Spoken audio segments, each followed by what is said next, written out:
elections. Well, with less than a month to go for the assembly elections in Delhi, the political fight in the capital of the country is getting more and more bitter with each passing day. And well, it is what's expected of an election-bound state. But what sets the contest in Delhi apart from the rest is the political power play within the India Bloc.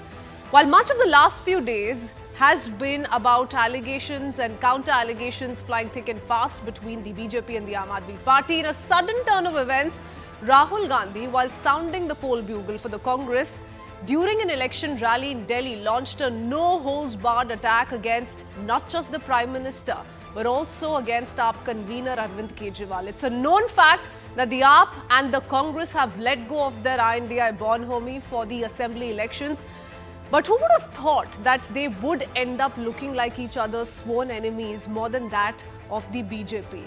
Well, it's all come down to numbers, and there's a lot at stake for each of the three political parties in Delhi. But what Kejriwal said in response to Rahul Gandhi's election speech, it seems, has irked the Congress more than ever before. We'll talk about that. But at the Congress's debut political rally ahead of Delhi Assembly polls, Rahul Gandhi, in this attack against Arvind Kejriwal, not only changed the political dynamics of Delhi election battle, but also upset the apple cart of the India Bloc. The AAP took no time to return the fire. Arvind Kejriwal fired the first salvo. Let's quickly take you through that series of exchanges between the two.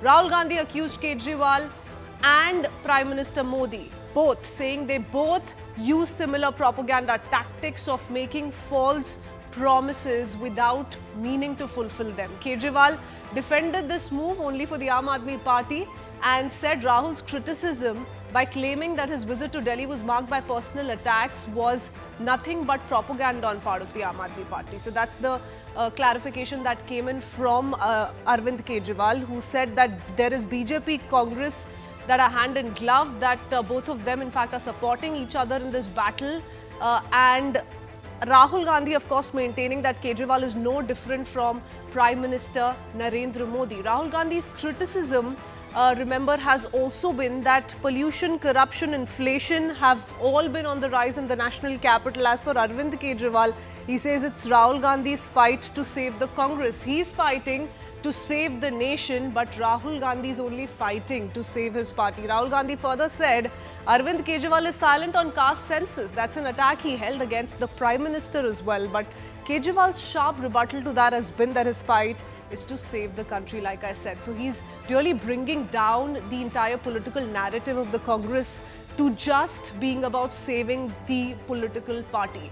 Now, with the political tensions within the India Bloc only escalating, Congress sources have provided insight into the party's internal dynamics and strategy concerning its rivalry with Arvind Kejriwal and the Aam Aadmi Party in Delhi. So let's take you through some of these inside details we're picking up from the Congress camp. Scoop number one, Rahul Gandhi was informed that Arvind Kejriwal will not be soft on the Congress.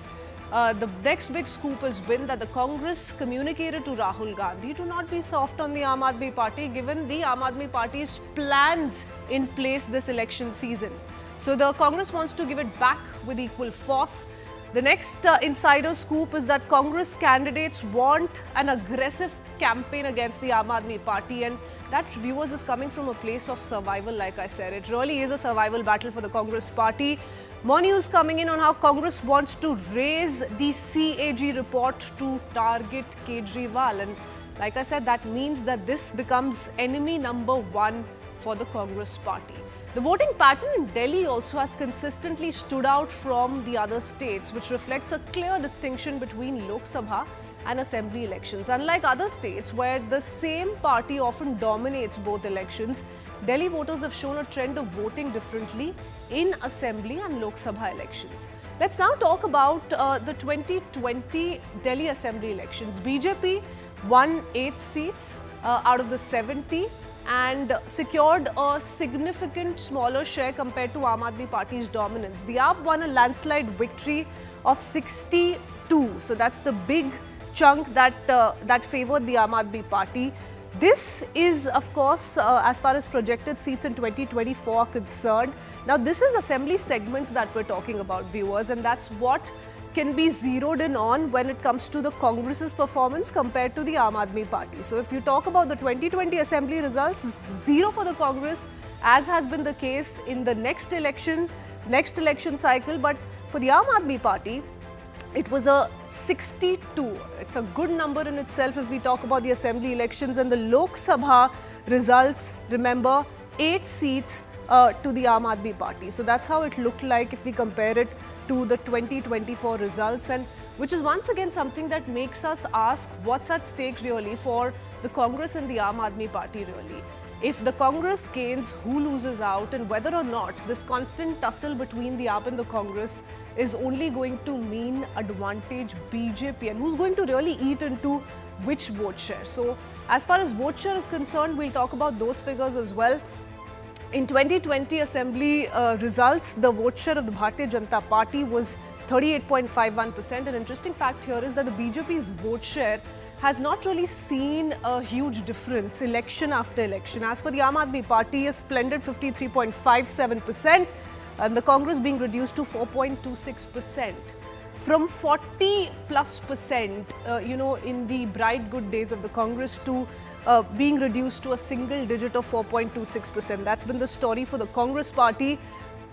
And in 2024 Lok Sabha elections, BJP at 54.35, an exceptional turnout indeed. BJP winning all Lok Sabha seats.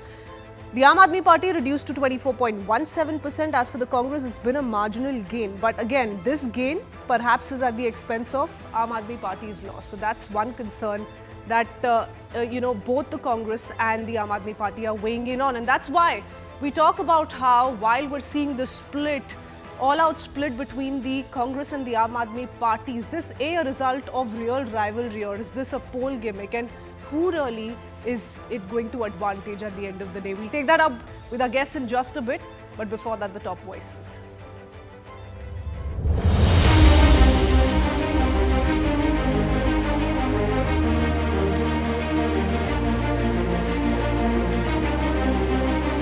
इनके नेताओं को लग रहा है कि वो जीत तो रहे नहीं है। जैसे प्रचार नरेंद्र मोदी जी करते हैं मीडिया का, झूठे वायदे, एक के बाद एक, एक के बाद एक, एक के बाद एक झूठे वायदे, वैसे ही स्ट्रेटेजी केजरीवाल जी की। पोल्यूशन बढ़ता जा रहा है, महंगाई बढ़ती जा रही है, और उन्होंने कहा था कि भ्रष्टाचार को Arvind Kejriwal ji मिटाएंगे।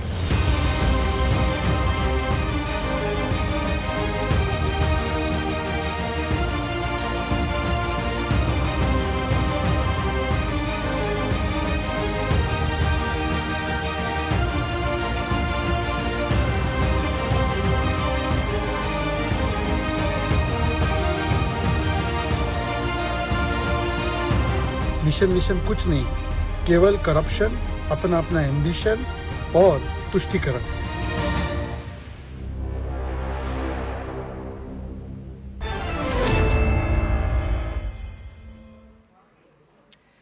And let's quickly introduce our guest joining us this evening, R.P. Singh, National Spokesperson of the BJP, along with Pooja Tripathi, Spokesperson of the Congress, and Mol Pawar, Spokesperson of the Aam Aadmi Party, and Sanjay Rana, Political Analyst, completes the panel this evening. My first question is to the lady on the panel. First and foremost, thank you all of you for taking out your time and joining us here on Plain Speak. Ms. Tripathi, what do you make of this no-holds-barred attack, not just from Rahul Gandhi, but an equally forceful rebuttal from Kejriwal? He says, Rahul Gandhi is fighting to save the Congress while I'm fighting to save the nation.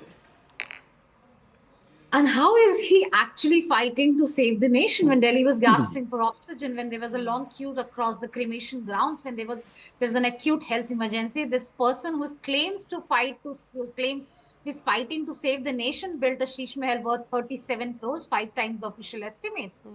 How is he fighting to save the nation when every child born today in Delhi smokes 25 cigarettes? That's how he's trying to save the nation? How is trying to save the nation when Yamuna claims of it's a pure sewage with absolute horrific amounts of fecal coliform that's happening in Yamuna? And how is he planning to save the nation when the Sareen's report, Delhi High Court Sareen Committee's report, says that there has been a complete collapse of health infrastructure in Delhi? 97 schools have been closed and 13 schools have been there where there's only one teacher. 30 out of 37 lakh students dropping out from the secondary education. One of the states that key features is Delhi. So this is the Delhi that Sheila ji built with her, sweat, and she toiled hard to build sweat, and she turned around the Delhi, greenest capital. She turned around a Delhi with a network of metros, CNG buses, and flyovers and everything.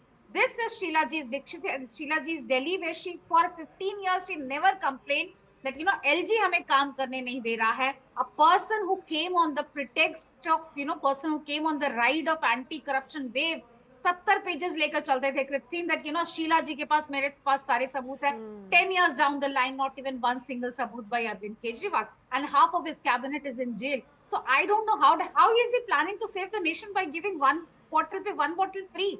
And education minister holds the portfolio of a Sharab Mantri too.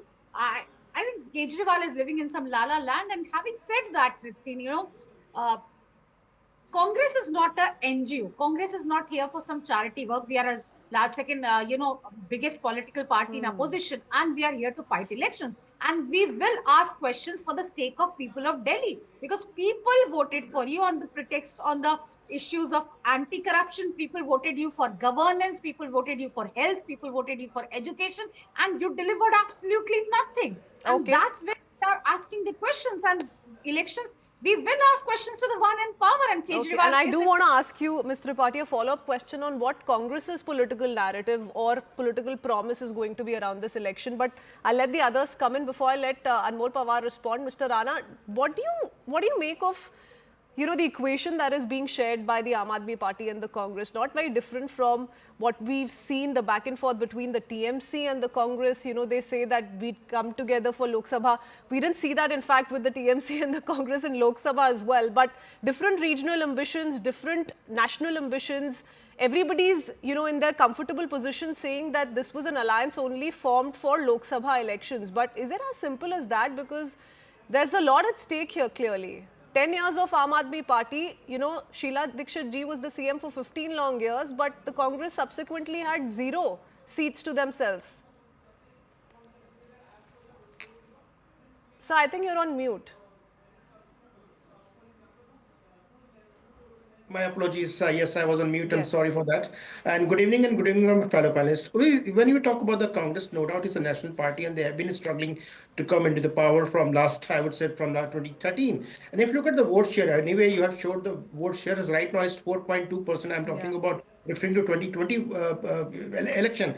But yes, no doubt, Sheila Dikshit has done a great work in 15 years tenure when she was Chief Minister of Delhi. But after that, nothing has been done. And when we talk about the Congress and the Aam Aadmi Party alliance, I don't think the India alliance was an alliance. It was just people to come together for the opportunity, and they were attacking each other just to win the election, nothing else. And they have never not able to fight against Mr. Modi. Therefore, they are obviously saying we are hum alag hai, hum saath nahi hai. So there is a difference between the ideology, and they were different ideology, and they have been eating each other's vote share. If we look at Muslim voters, Dalit voters, all they were from Congress, obviously traditional voter of the Congress. And look at the Rahul Gandhi, how it started. It started from the Salempur, where they have 50% Muslim voters. So obviously he's targeting on Muslims, and it's depending on the Muslims and Dalits. And same voters are voting for Aam Aadmi Party. So there's no difference in terms of voting is concerned. As far as the work is concerned, absolutely, I'm first time I'm begging Mr. Tripathi, nothing has been done in Delhi. People have been struggling for the small thing. Forget the hospital is not there. Schools, I think 250, headmasters are not there out of 1,047 schools. If you look at the classrooms, they are just showing the numbers, but on the ground, nothing is there. So this time is going to be triangle election for sure. And if the Congress is putting their heart and the soul in this election, it's going to be difficult for Aam Aadmi Party to win, because those voters, those who have been voting for Aam Aadmi Party is going to shift to Congress, and any shifting has happened is going to dent for sure to Aam Aadmi Party, and obviously Bharatiya Janata Party will get benefit out of it. So we need to understand where the things are going, how things are shaping up, what are the narrative people are setting. But people now, Delhi people are absolutely aware. fake promises are fake promises. People are not delivering whatever they promises are they making. So people are not believing. I'm also going to finish in 30 seconds. Rahul Gandhi Sahib started today.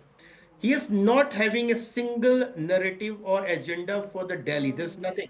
He has been talking about the caste census. That census is there from last 1 year. How is going to do it in Delhi election? When he's talking about the caste census, what exactly has done for in Karnataka and Himachal Pradesh? Nothing. So he Okay. has So we'll he let has- Ms. Tripathi answer that. But an interesting point raised by you was how this may eventually end up benefiting the BJP. But before that, Anmol, you know, it's interesting how it all began with the Congress saying that the Aam Aadmi Party is the B team of the BJP or vice versa, and now tables have turned. Suddenly you have the AAP spokespersons and leaders saying that, you know, Amit Malviya is speaking for Rahul Gandhi, which is a first of its kind. So in Even between you are this agreeing. B team allegation, which is being leveled from all sides, how are you viewing the latest, you know, the re-energized version of Rahul Gandhi taking on your party? Miss Walia, I think it's even shocking for you that Amit Malviya is backing the Congress party.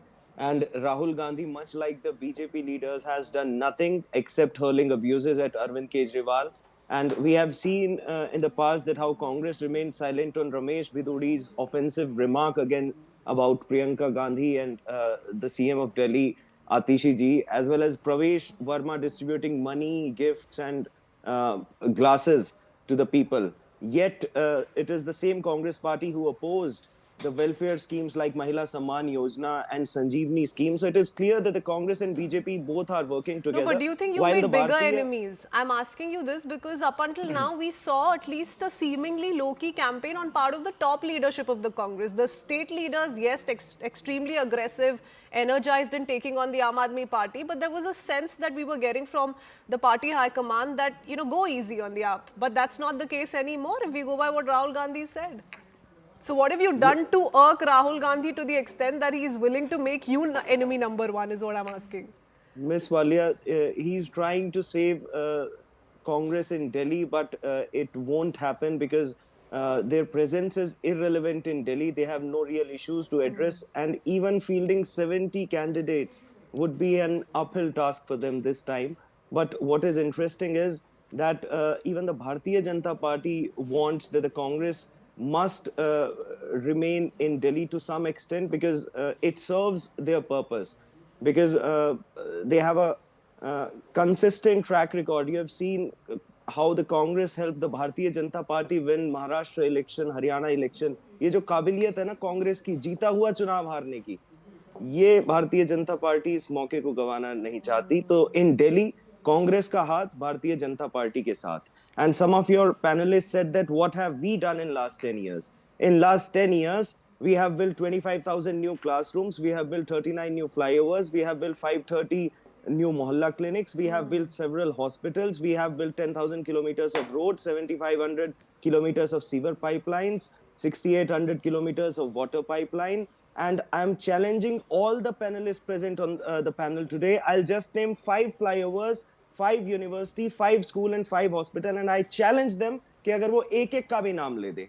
Just give me 1 minute. You know, Anmol, the problem comes Just in where, give me- no, you can just name, give me 30 you can name seconds. all of that, but No, I no, need but to the go, fact is I need to they- take in a quick word from RP Singh ji and then I'll come back to you as well. But the problem that comes in for your party is that having fought the elections, 2024 Lok Sabha elections alongside the Congress, not performing, you know, up to the expectations that were set by your alliance, but speaking of the same ally in the manner in which you are and the Congress is. I don't know how that speaks for the alliance. How convenient is it to just say that, you know, we were two parties that came together for national elections and our regional aspirations are different, so we're going to be contesting differently. Mr. RP Singh ji, what do you make of this? The BJP has been going on and on about how, you know, this unity on part of the Congress and the Aam Aadmi Party was nothing but tamasha. I don't understand what sort of India alliance it is. One day they are together, other day they fight, and next day they are again together. In one state they are fighting against each other, in other state they are together. Just few months back, Mr. Kejriwal was campaigning for Kanhaiya Kumar in Delhi. Today he is abusing Congress party. and just just check on whether they are fighting together or not in Chandigarh. Are they together in Chandigarh or not? Will there be a common mayor of the Congress and the Aam Aadmi Party in Chandigarh or not? So they are fighting here in Chandigarh. They are together. So we really don't know who is against who, and then how can you forget? Mr. Kejriwal's existence is because he came sitting on the shoulders of the 8 MLAs of the Congress party. 8 MLAs of the Congress party. Had Congress not supported Kejriwal, Delhi would not have to suffer what Delhi is suffering today. But sir, the last two And elections, even Congress the would Aam not have Aadmi to suffer Party what has Congress put is up a suffering. splendid show, RP Singh ji. They've really not needed anybody's support before or after the elections. It's been a 60 plus for the Aam Aadmi Party. So with or without Congress, at least in state elections, they're performing well, which is a concern for the BJP. Yeah, so So Hindi में कहावत है पाप की हांडी एक बार दो बार चढ़ सकती है, बार बार नहीं. This is not happening this time because people have seen through the corrupt government, people have seen through non-performing government. The Aman was speaking about the performance. I'll give you just 4 examples. Air is bad today. You can't drink water from the tap today. Third is that hospitals are in shambles today. Fourth, I didn't interrupt it, please. Fourth is schools. Every year, 1.5 children are dropped out from the class 9th and 11th to only ensure that they have better result in 10th and 12th. And if you want the fifth one, Mohalla clinics. 65,000 fake tests were conducted in Mohalla clinics. And also, 3 children were died or killed, I don't know, by the wrong medicine prescribed by the doctors in the Mohalla clinic. 6 were hospitalized by that system. So this is their governance model. And what are you talking about? Corruption at the peak. Okay. Man who came into existence as anti-corruption crusade is seen as the symbol of corruption. Today when he's saying who was the Dullah, कौन से दूल्हे की बात कर रहे हो? वो जो दारू के साथ दारू फ्री बांटता है क्या? जो 12 लाख की पॉट सीट लगाता है क्या? That is the Dullah you have. Or who has opened vents or liquor vents outside schools, colleges, hospitals, Gurdwara, temples. Whenever I will appreciate, I request you, please much bigger poster of Kejriwal. Because every time people see Kejriwal, they are reminded of the corruption, they are reminded of the liquor scam in city. But before I go across to Anmol, RP Singh ji, do you feel as the main target of the Aam Aadmi Party or the Congress going so close into elections? Are you feeling the heat, or has that heat been diverted to the AAP and Congress simultaneously? As I said, people can, voters are not foolish. They can see through what's happening. I just told you, please ask your research team to just check Chandigarh, they are fighting together, the mayor election together or not. Okay. Okay. Yes, people can see through. Imagine this, Punjab, they were fighting against each other. In Mohali, they were fighting against each other. In Chandigarh, they were friends. Okay. Anmol, like I said, if you go by the Lok Sabha figures as far as vote share is concerned, any significant increase for the Congress has meant simultaneous decrease for the Aam Aadmi Party. It's only dented the Aam Aadmi Party. Is that why we see this kind of an aggressive comeback on part of Arvind Kejriwal? Because this time it's not just the BJP. The Congress is also saying that we, going forward, must raise the CAG issue against the AAP. We must talk about corruption, and soon enough, you never know, they may just be talking about, what BJP has been highlighting time and again, the whole Sheesh Mahal controversy. You never know. Ms. Walia, point number 1, that the Aam Aadmi Party is on the verge of making a stable government with a decisive majority in Delhi, and Bharatiya Janata Party, which is devoid of clear narrative, vision and leadership, they have resorted to desperate measures, like we have seen that they are distributing money, their leaders.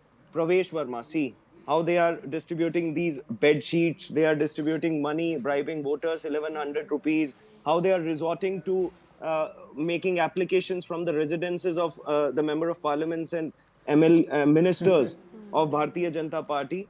And the fact is, as far as CAG report is concerned, the whole BJP and its ecosystem, their so-called political analysts who masquerades as a BJP spokesperson, they are exposed today because it has been proved that no such CAG report exists till date. the matter is sub judice, and it would be inappropriate to comment at Okay, this but point of time. interestingly, Because, Anmol, yeah. I need to go And across to the other two just before I 30 have to wrap seconds, up. But 30 it's seconds, not just the 30 BJP, seconds. that's what I'm saying. Even the Congress believes in the What CAG did the report High and Court wants said? to rake it. And the See, courts have also in wrapped the your last- government. So let's not forget No, that. what was the High Court in the last- observation? But quickly to 30 Ms. seconds. Tripathi, because I don't have too much time. Ms. Tripathi, what do you make Ms. of this? Walia, I need 30 seconds.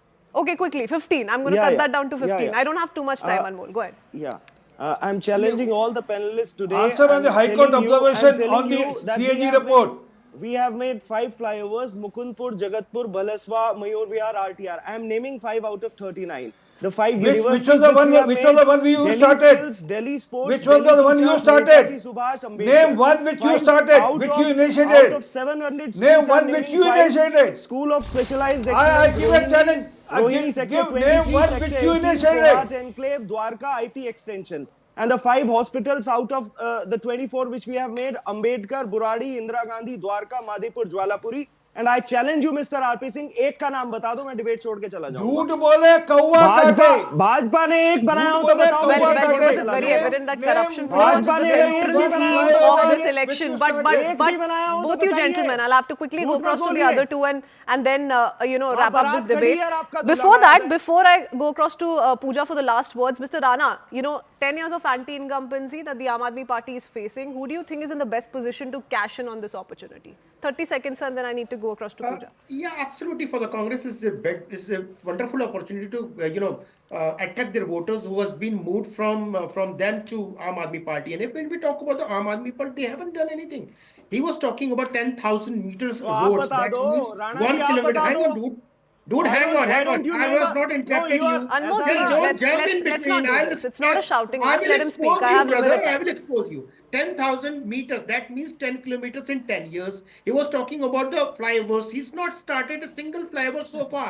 He don't even know. Do not lie. how many 39 routes are flyovers there बन in चुके हैं। Delhi. झूठ मत बोलिए। Is 1,000, ऐसा भाजपा का पटका लगा के बैठा करो। are there, out of Bhajpa which का पटका लगा के बैठा करो। 250. अरे hang on, dude. तुम्हारे जैसे लोगों का झूठ नहीं सुनती जनता। I have a principle. Number one. Number two, when you talk about the hospital, I'm really very surprised when the name you have taken is all started by the Congress government long back.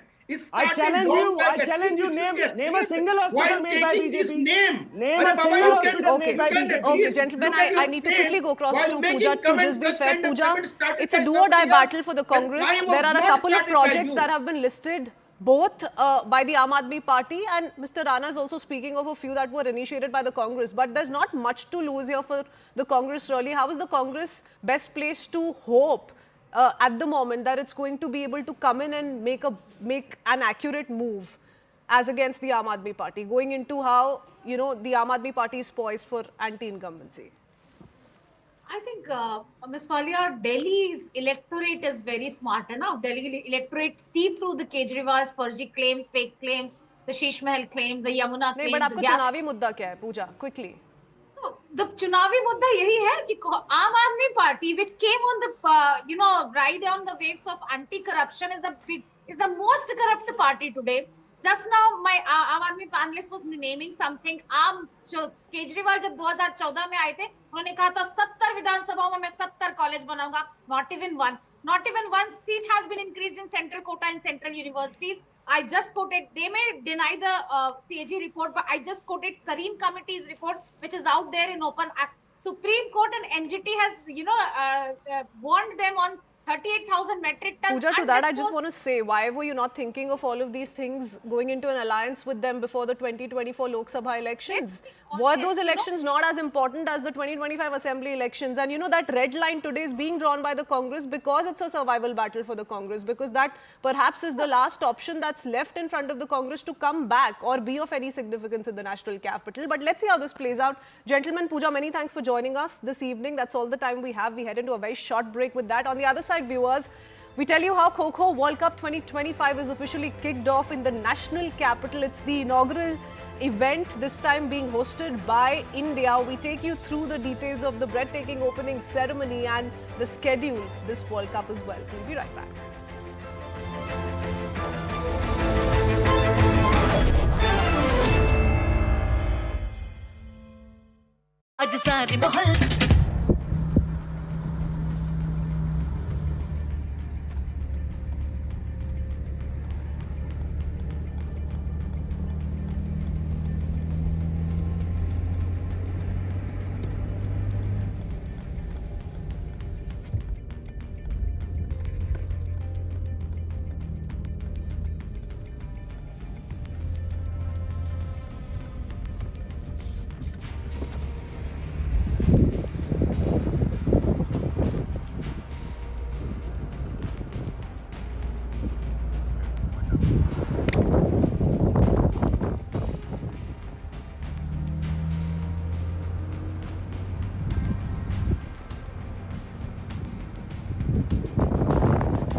I need. Wait.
Look at him, he's running. That guy's running.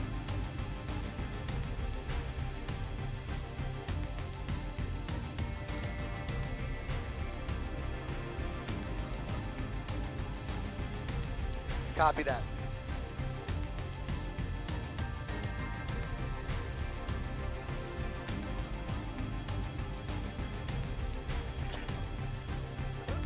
Yes, but we're going live in 1 second.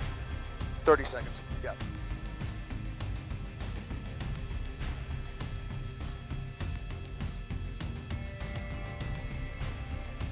"45 seconds, here we go.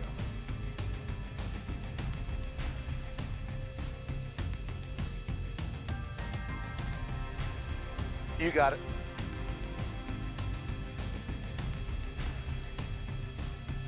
Cut.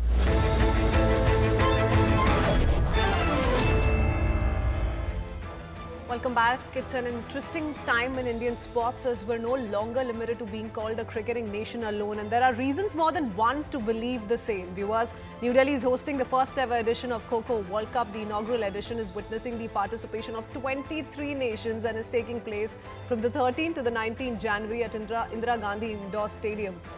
Here is where foreign teams are receiving a taste of India's grand hospitality through a sport that holds a special place in our hearts. The one thing to watch out for now is how far can we take this indigenous sport and turn it into a global phenomenon, and how soon? The World Cup in New Delhi certainly is a step in that direction. Speaking of the teams participating at the ongoing World Cup tournament, favourite Team India is facing off against Brazilians later this evening. Here's how the top players of Team Brazil are looking forward to that clash. How does it feel to be here? Yes, I'm welcome. Thank you very much. I'm super glad to be here. I'm super excited to be here for the first time in Asia and for the first time in India as well. Yeah. You're one of the 19 teams that are going to be playing this campaign. Since when has Brazil been participating in Kho Kho? Just like 4 months ago. We are like very new in Kho Kho right now, and we started to learn 4 months ago. I learned a lot of things in YouTube. I talked to a lot of coaches here, and we're trying to do our best because we are at the deaf group, everyone says, so we're going to do our best. Yeah. You know, Kho Kho is seen as an Asian game, and it's very close to the hearts of us Indians. So tell us, where did Brazil get the inspiration to get into this game? That's like very similar in some things to soccer. That is our sport, our principal sport. So like the agility, the speed, the teamwork, everything. It's like very curious to us, and we are like, oh, we need to play this game because it's like a very traditional game as soccer to us, and we are like super excited to learn and to like spread Kho Kho to Brazil. Yeah. Okay, I'm not going to let you go before asking you this. Who's your toughest competitor here? Oh my gosh, India! We're gonna be our first game ever, like official game in the first time, and it's against India. We know that it's a very tough game, but we are like going to learn a lot from the players, from the coaches. They're the best. Yeah, I have to say, yeah. All right, with that, we head into a very short breather. On the other side, another day, another controversy coming in from Karnataka, where the chief minister slammed the centre over low allocation to the state in tax devolution. What this controversy is all about and how it's playing out, we'll get you all the details. Be right back.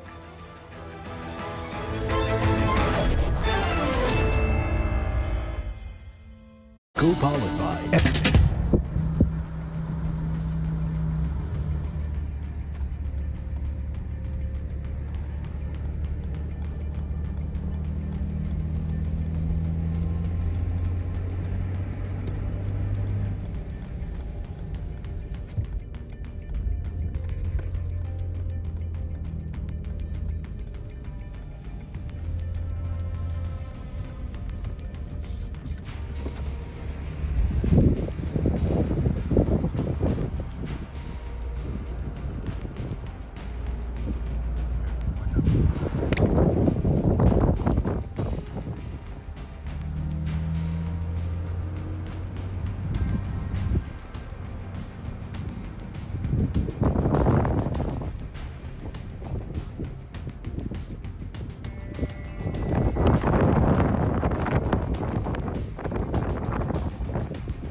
No, I need. Wait.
Look at him. He's running. That guy's running.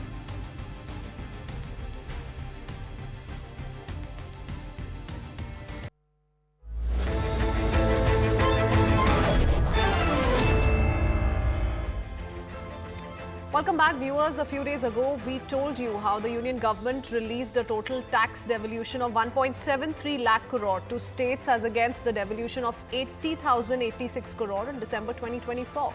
And now Karnataka Chief Minister Siddaramaiah slammed the BJP Karnataka leaders for not speaking up against alleged injustice to the state in terms of devolution of taxes. The Chief Minister says this is a shocking drop from the previous installments. He has given a call to Kannadigas cutting across caste, religion and politics to rise against this quote-unquote discrimination. Meanwhile, the LOPR Ashok has rubbished these claims and has instead accused the state government of looting the people of Karnataka, while also demanding that the state government release a white paper on funds which have been released to the state.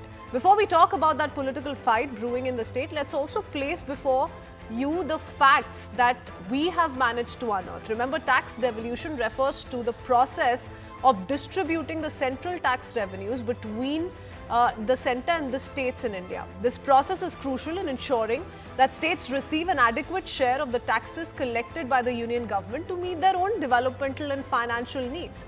The Finance Commission is constituted every 5 years under Article 280 of the Indian Constitution, and one of the primary objectives of this commission, of the Finance Commission, is to ensure equitable and fair distribution of the central tax revenues, particularly to ensure that less developed states get more financial assistance. The tax devolution formula is based on several criteria such as population size, income levels, fiscal capacity, geographic conditions, backwardness and also developmental needs of the states. So there is a proper process and procedure that is followed, which is now being cited by the central government as per sources. We'll talk about that in just a bit, but the question that we ask is that since this tax devolution controversy once again has been raked by the Chief Minister, is that charge that's been levelled by him whole ground? Does it have merit? We'll talk about that. Here are the top reactions that have trickled in so far.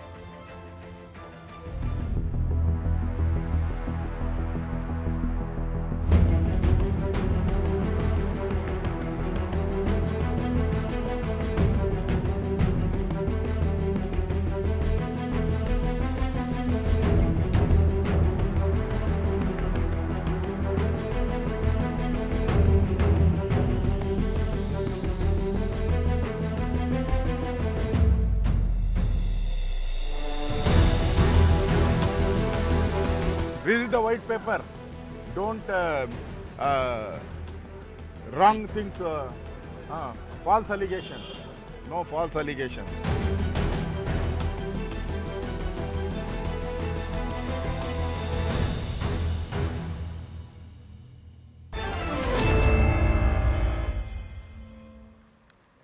Let's quickly go across to our experts joining us this evening. Mohan Vishwa, spokesperson Karnataka BJP, along with Samruddh Hegde, spokesperson Karnataka Congress. And we're also being joined by an expert economist, Professor Vivek Singh.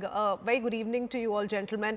My first question is to Mr. Mohan Vishwa, since these allegations were first levelled by Chief Minister Siddaramaiah. In fact, he's given this call to all the Kannadigas and he says this is injustice that is being committed to the people of Karnataka. How would you respond, an allegation of bias when it comes to devolution of taxes on part of the central government? And the allegation against Karnataka BJP leaders is that they've remained silent on the same. Madam, good evening. Thank you for having me on the show. See, Mr. Siddaramaiah is a habitual liar. Whenever his government faces an economic crisis, he starts blaming the center. He knows even after presenting 14 budgets how the economic works, what does he mean by finance commission, how tax devolution works, everything he knows. But whenever he faces the financial difficulty, which is happening in the state of Karnataka, I would have seen where and all the Congress ruled states are there, all those states are in financial trouble. The same state is with Karnataka also. So he starts blaming Karnataka. Come on, let me give you some facts and figures. If you see the tax devolution between 2004 to 2014 during UPA 1 and UPA 2, totally 1.42 lakh crore came to Karnataka. Whereas during our regime, during Modi's regime between 2014 to 2024, it was 4.91 lakh crore. Come on, it's almost 3.2 times more than what it was given by UPA 1 and UPA 2 put together during our government. This is only tax devolution and the grant in aid. In addition to this, you know what Mr. Siddaramaiah will not speak? He will never speak about the central government funded projects. Like, you know, there is a National Health Mission under which 9,800 crores came to Karnataka, and also overall 48.5 lakh tap water connections has been given under Jal Jeevan Mission, okay, and also 40.24 lakhs of Ujjwala connections has been given under the for gas connections, and also more than 1 lakh crores worth of highway projects are happening in the state. That he will not speak up. He will not speak about Bangalore-Mysore Expressway, which is around 12,500 crores. He will not speak about Bangalore Airport Terminal 2, which is done by central government. He will never speak about Shivamogga Airport. He will never speak about Gulbarga Airport. Okay, but Mr. Vishwa, while I do understand where you're coming from, how does that have anything to do with the figures that are being contested here? How does that have anything to do with tax devolution or what the state is receiving vis-a-vis other states? Because the figure that's being cited here is how there's a total 1.7 lakh crore allocated to states, only 6.3 crore being given to Karnataka. That's the one contention here.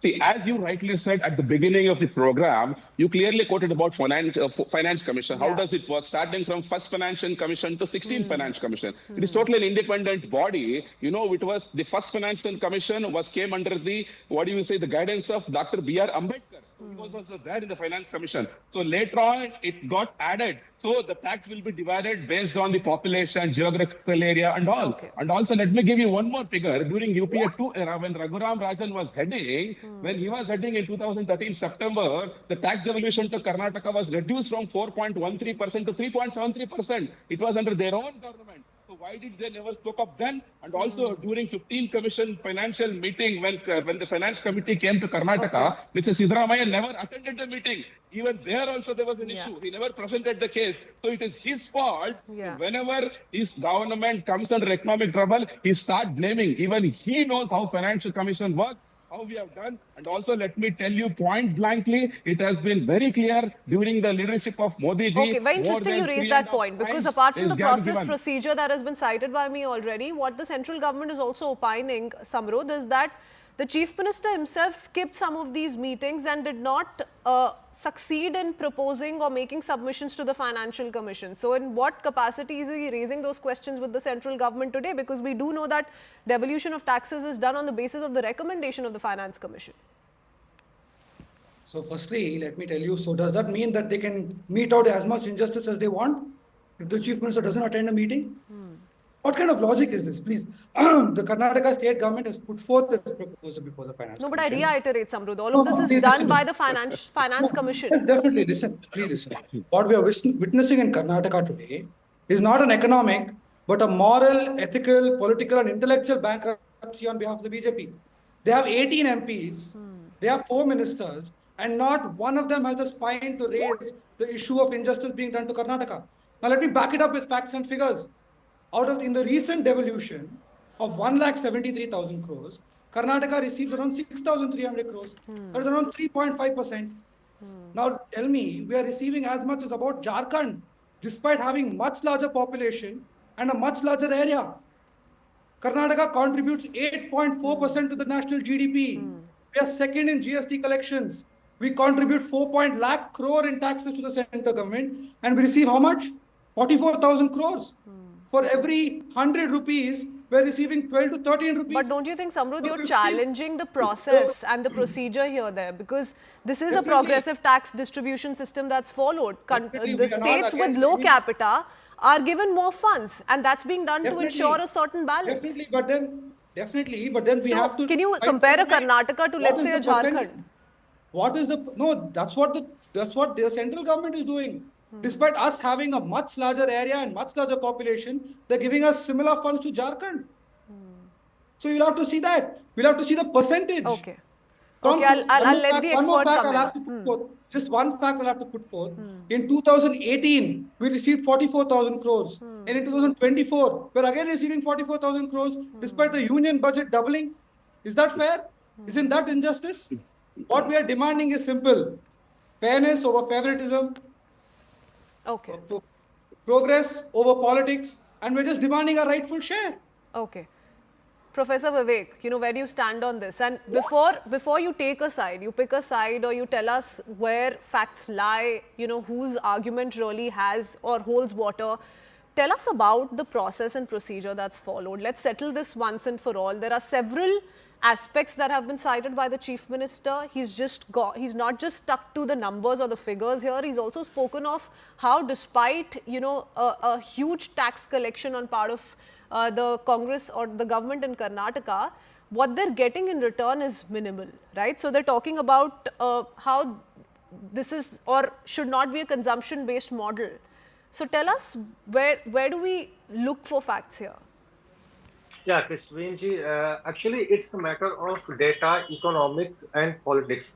So let's talk about the data.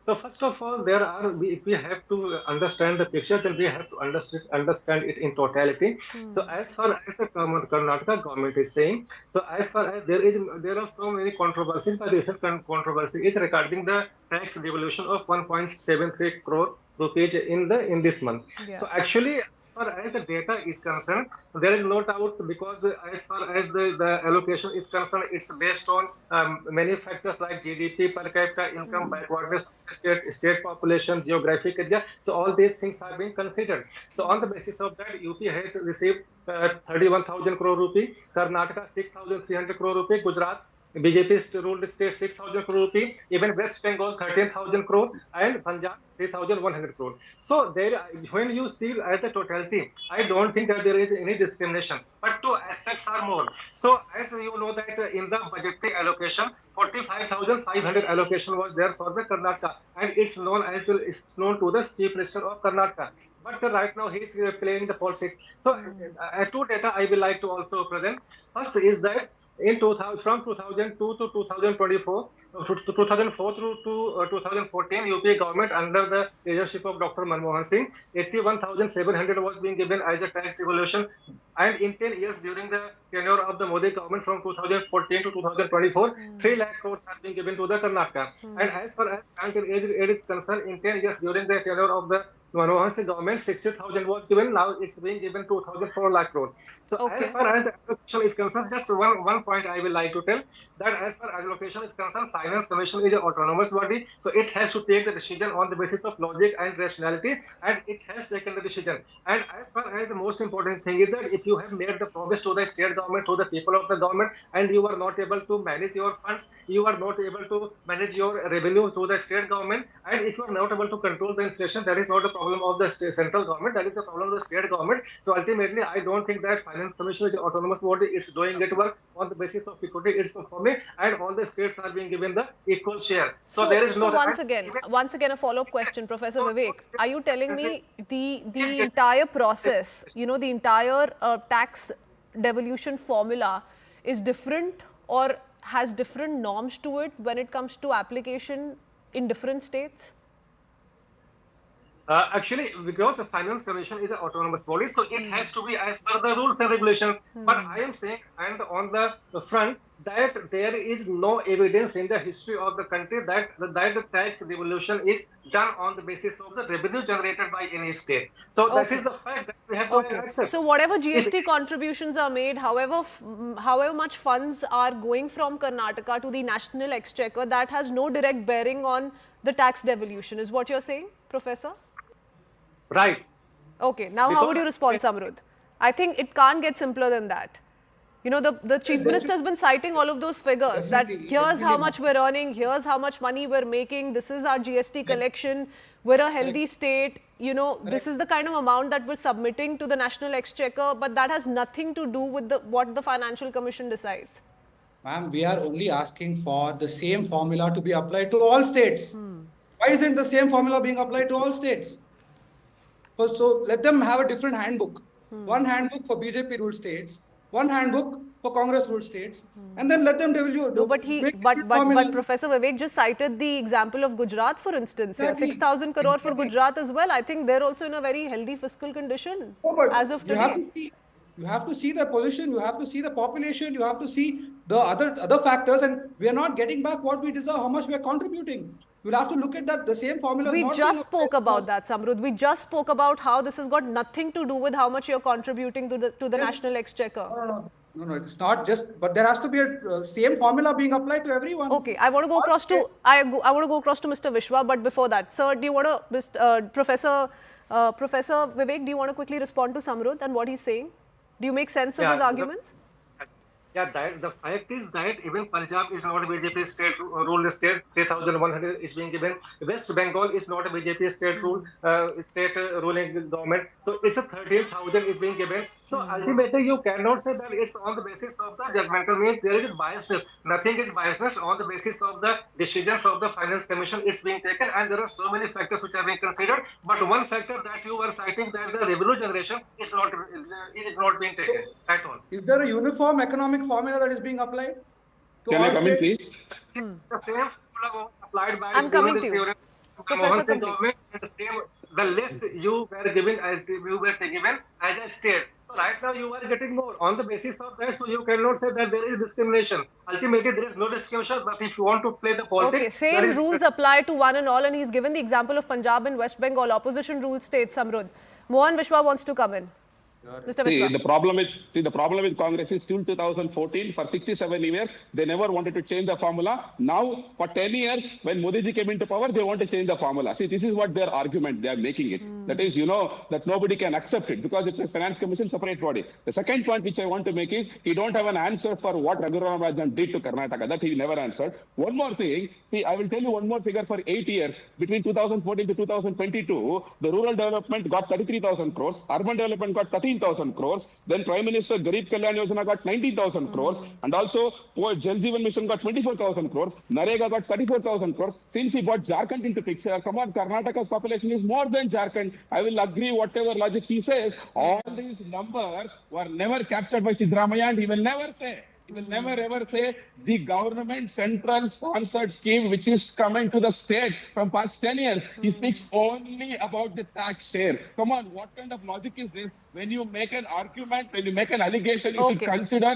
both the tax devolution, grant in aid, plus the central government schemes, whatever money is coming into the state. Come on, 80 to 80, you see, as all of us know, 80 crore plus people have been given free ration across India. Okay, don't you think so that the expert here tells us, that has been given by the gentlemen, the expert here tells us same rules apply to all states, even if they're opposition ruled states. And the allegation against Congress in this particular case is they also want to fund some of their welfare schemes, is why so much of a controversy is being staged around this. But that's all the time we have. Thank you for joining us this evening. That's all from me on Plain Speak. Up next, Anand Narsimhan on The Right Stand.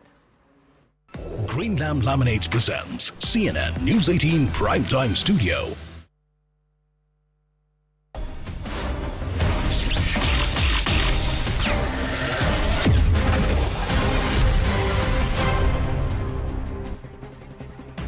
Namaste, Jai Hind, Jai Bharat. Welcome to this edition of The Right Stand. I'm Anand Narsimhan, and we are coming to you live from the CNN News 18 Primetime Studio, presented by Green Lamb Laminates. We start with a big story, ladies and gentlemen. And viewers, this is coming in with respect to Canada, the Liberal Party, and the threat of foreign interference.